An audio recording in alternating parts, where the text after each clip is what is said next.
नमस्कार, मैं हूं कुलदीप कुमार राउत और आप देख रहे हैं फॉरएवर न्यूज। आरएसएस के 100 साल होने के उपलक्ष्य में देश के प्रधानमंत्री नरेंद्र मोदी जी और दिल्ली की मुख्यमंत्री रेखा गुप्ता जी के साथ एक सिक्के यानी कि जो 100 रुपये का जो कॉइन्स है, सिक्का है, उसे लॉन्च किया जाता है। उसके बाद राजनीतिक गलियारों जो है काफ़ी उफान पर दिखता हुआ दिखाई दे रहा है।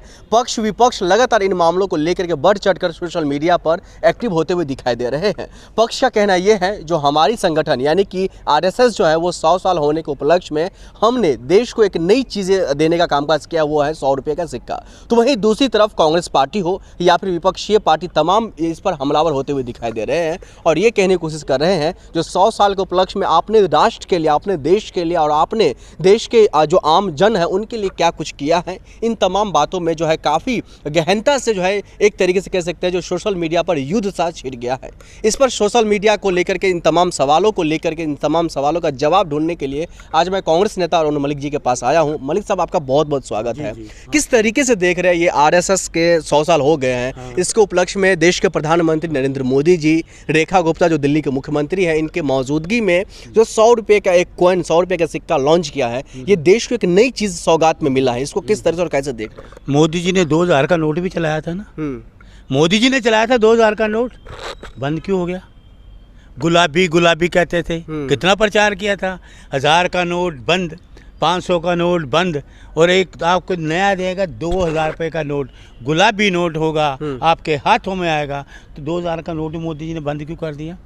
नहीं, इस पर राजनीति होना कहाँ तक लाज़मी है? इस पर राजनीति क्यों होना चाहिए? मेरी बात ये, मैंने इनके सिक्के की फोटो देखी मैंने इनकी, राष्ट्रीय स्वयं सेवक संघ, इसमें लिखते भारत सरकार, लिखते भारत सरकार लिखते। ये 100 साल इन्होंने किया क्या? अंग्रेजों के मुखबर थे। जब देश में चल रहा था अंग्रेजों भारत छोड़ो, तो ये अंग्रेजों के साथ थे, उनके साथ मुखबरी करते थे।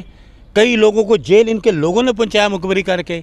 इनका कोई योगदान नहीं रहा। एक सुन लीजिए पूरी बात, कोई योगदान इनका नहीं रहा।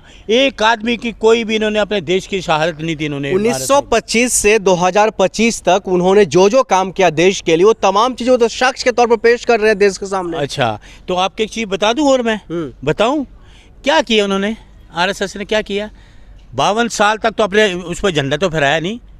अरे अब फिरा देते, अब तो सत्ता इनकी है, सरकार इनकी है, सरकार इनकी है ना, तो आरएसएस पे हेडक्वार्टर पे तिरंगा फहरा दे तिरंगा। नहीं, अब फहरा रहे हैं, नहीं फहरा रहे हैं, आपने देखा, अब फिरा दे ना तिरंगा। अगर देशभक्त बनते हैं तिरंगा को फहरा दे।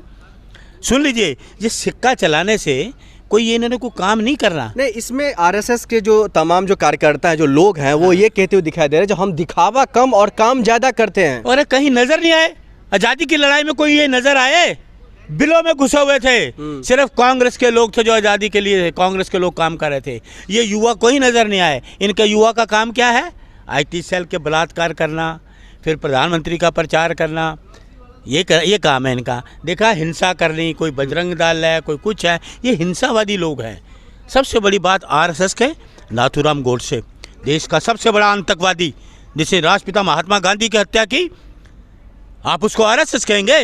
वो हिंसा के पुजारी थे। हिंसा के पुजारी को गोली मारी गई जो देश भ्रम करते थे। तो ये है आरएसएस।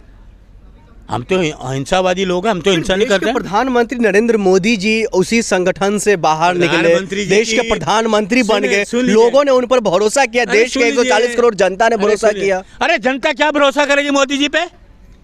मुरली मनोहर जोशी, अडवाणी जी को निकाल दिया 75 साल में। ये तो 75 साल से ऊपर हो गए। दिखाते हैं ईमानदारी, ईमानदारी दिखाते हैं। कहाँ गई ईमानदारी? दूसरों के लिए तो आप कहते हो कानून है, तुम्हारे लिए कोई कानून नहीं है, क्योंकि तुम तानाशाह हो, तानाशाही से रहोगे, तानाशाही से रहोगे, वोट चोरी की मदद से रहोगे। क्या करोगे आप? ये तानाशाही है ना। देते हैं स्वयं कि मैं 75 साल का हो गया हूँ, बहनों भाइयों, सारे मीडिया को बुलाते कि देखिए आज मैं इस्तीफा दे रहा हूँ। तो ईमानदारी होती ना, वही ईमानदारी नहीं। तो ये आरएसएस का कोई भविष्य कुछ नहीं था। ये सिर्फ 100 साल करने के लिए सिक्का चलाने से कोई अहमियत नहीं है।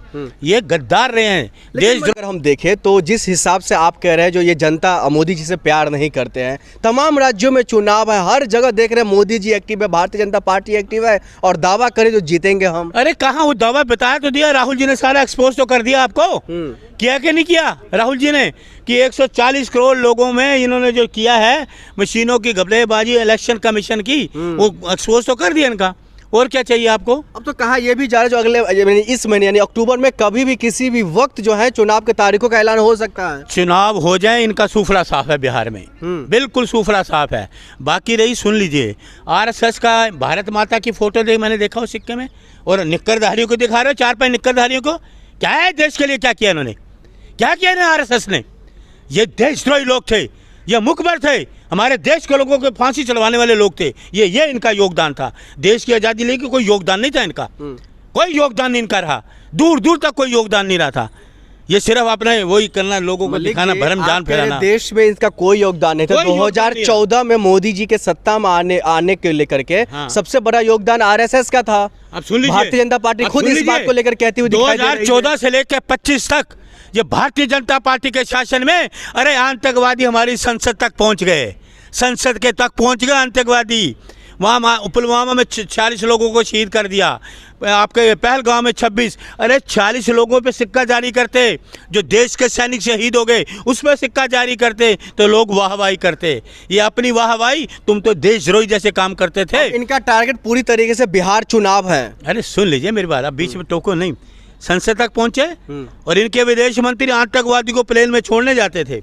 ये इनका इतिहास सुनो, बता रहा हूँ आपको, ये है इनका इतिहास। अक्षरधाम, उरी, क्या क्या मैं बताऊँ इनको, घोटाले क्या है इनका, क्या है? नहीं, आप उनकी कमियां बता रहे हैं, लेकिन कमियां हैं, कमियां बता नहीं रहे, किया इन्होंने, घोटाले भी किए हैं, कमी सब कुछ है।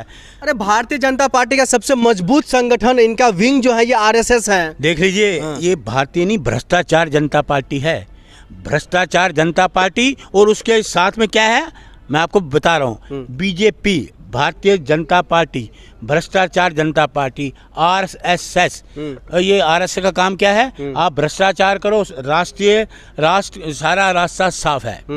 आरएसएस रास्ता सारा साफ है। ये जो भ्रष्टाचार करती है ना बीजेपी, उसके लिए ये रास्ता साफ करने के लिए आरएसएस रास्ता साफ है, लेकिन वहीं दूसरी तरफ जहां बीजेपी आरएसएस करती है, जितना भ्रष्टाचार बीजेपी करेगी ना, रास्ता सारा साफ है, ये आरएसएस करती है। लेकिन फिर भी दावे तो वो चुनाव को जीतने का फिर कर रहे हैं ना, जनता का हक की बात करते हुए जीतने वाले। अब लोग बिहार सामने, बिहार में जीत रहे हैं, जीत गए क्या? जीत रहे हैं वो। सर्वे तो साफ साफ कह रहे हैं इस बार फिर से भारतीय जनता पार्टी। सर्वे बता रहे, चाटुकार मत बनो, चुनाव हुए नहीं, आगे अपना माइक लेके अबे सर्वे बता, कौन सा सर्वे बताओ, बताओ किस सर्वे बताया? वहाँ के जो आम जनता है, आम जनता के दिल में बसते हैं मोदी जी। अरे मोदी कहते हैं हट जा मोदी, घर जा मोदी, क्या बातें कर रहे हैं? दिलों में बस रहे हैं राहुल गांधी, दिलों में बस रहे हैं तेजस्वी यादव। इंडिया गठबंधन आ रहा है, इनका सूफड़ा साफ है, बिहार में पूरी तरह सूफड़ा साफ है इनका।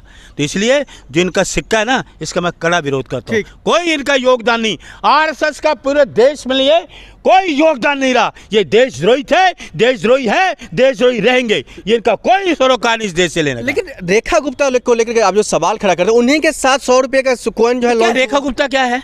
क्या है? महिला मुख्यमंत्री है। मुख्यमंत्री है, लोगों को जगह जैसे वो झूठ बोलते वैसे वो झूठ बोलती हैं।